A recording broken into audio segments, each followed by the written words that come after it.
მოგესალმებით, დღეს მინდა ვისაუბრო ჩემი ერთ-დღის შესახებ. ზოგი ადამიანი ადრე იღვიძებს, ზოგი არა.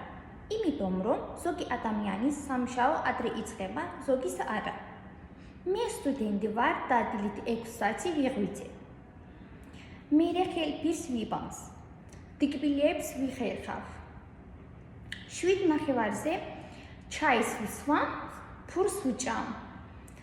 ტანსაცმელებს ჩაიცვი, მაკიაჟს ვაკეთებ, ფეხსაცმელებს ჩაიცვი, 8:30-ზე გაჩერებასთან მივდივარ.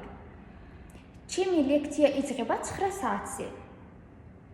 უნივერსიტეტში მისასვლელად 1 საათი მჭირდება, იმიტომ რომ მე მარნიულში ვცხოვრობ.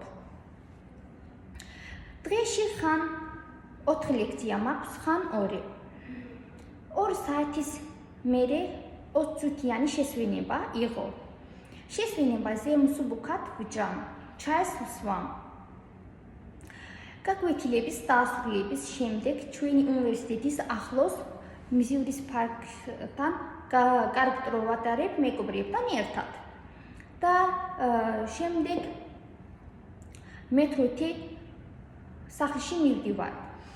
მეტრო ძალიან სწრაფად მიდის და ეს ძალიან კარგია. მეტროს შემდეგ ავტობუსით მივდივარ სახლში.